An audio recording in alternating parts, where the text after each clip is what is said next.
Hi, I'm Yvonne, and this is... I'm Gordon Stobbe. How old were you when you started playing music? When I started playing music, as soon as I could get an instrument, which was probably about 6 years old, 6 or 7 years old. But I wanted to play before that, but we lived in a small town in northern Saskatchewan, and there were no instruments, there was no music store, nobody had anything. So, I just watched bands that came through, and I just sat there longing for an instrument. So when I was about 6 or 7, I started Playing playing. fiddle, or...? No, my first instrument that my parents bought me, they were immigrants, and so they had old country ideas, and one of their old country ideas was that the queen of all instruments was the accordion. Oh, so okay. they bought me an accordion at a time when I really... I don't think I've seen you play that yet.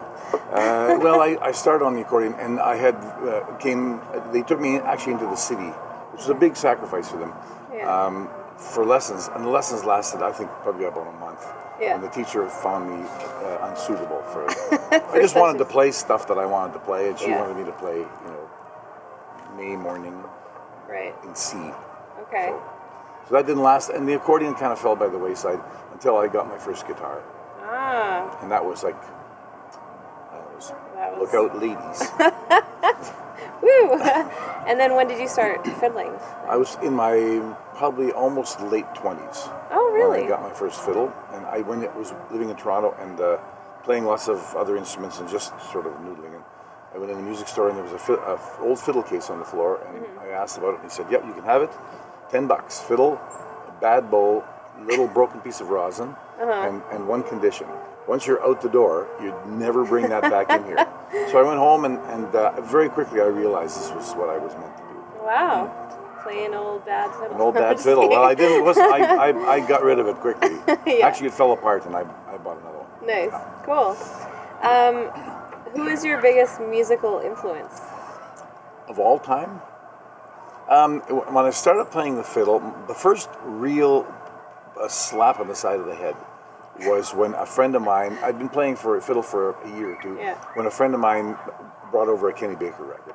Totally. And I was like, holy crow, this is like, whoa. Yeah. And it was the first record that I listened to where I listened to the first track, and I said, okay, I'm not even going to listen further. I'm learning that now. Yeah. And then when that's done, I'll listen to the second. I don't want to listen to the whole album.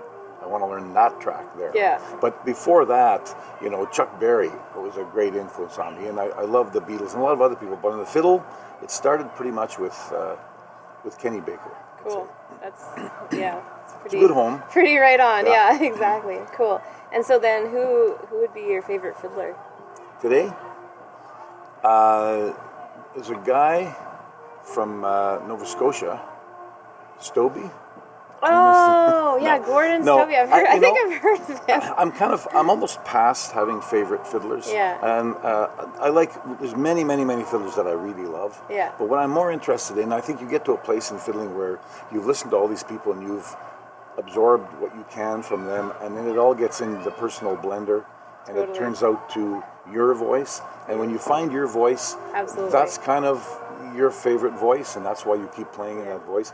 Not to say that you're not hearing all this other wonderful music. Like right now, I really love French-Canadian music. Yes. So every French-Canadian fiddler I hear at the moment is my favorite fiddler.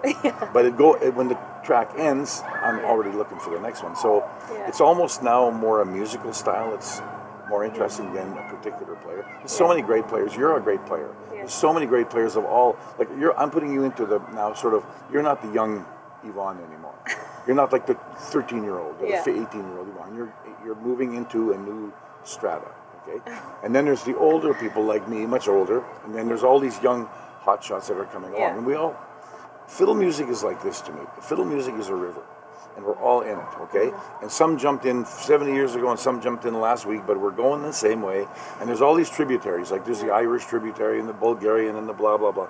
So we get to mix in all these waters and take what we want from it.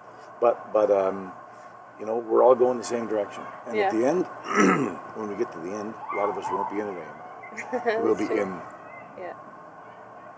the other place. Legendary status. Wherever it is, wherever it is. Yeah, I kind of feel the same way, where I have so many favorite fiddle players, I can't just pick one, and I like everyone for different reasons and different styles and different techniques that they're really awesome at, so Yeah, that's perfect. And every once in a while you run across an old fiddler that no one would ever say is their favorite fiddler. Yeah. But they've got some kind of a groove happening or some kind of a bowing thing, and you think, man, like nobody else is doing that. That's unique. And it's rustic and maybe unlearned, but it's got such a groove to it. So it's the nice thing about our music. It's not judged by, clean notes and pristine following the paper. Yeah. There's a lot of stuff that can happen on the sides. Totally.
There it is. There it is.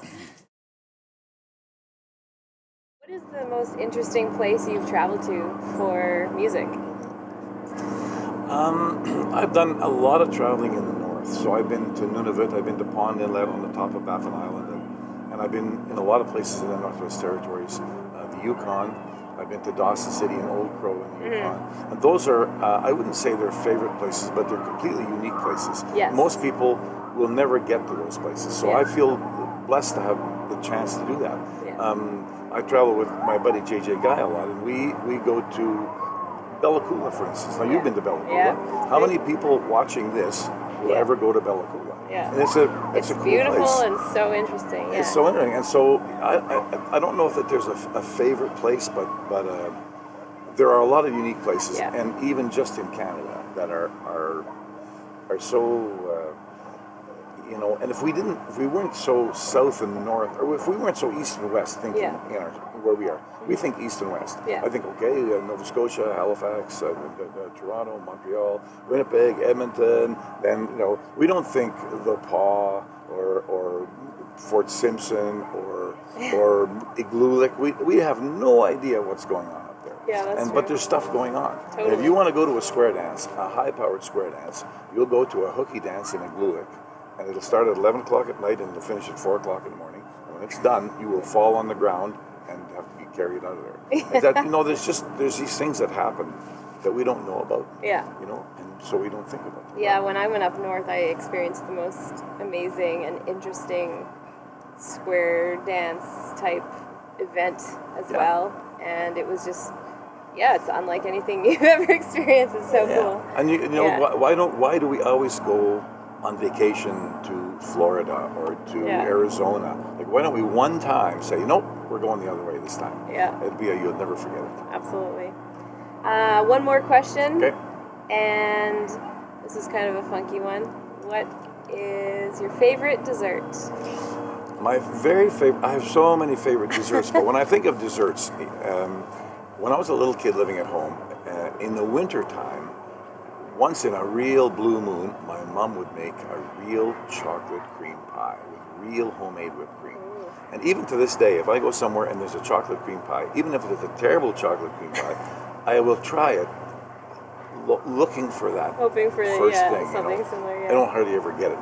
But so that, my mother also made things out of rhubarb in the very, very early spring that I never can get them anymore either. So I like that. But you know, in a pinch, cheesecake will do.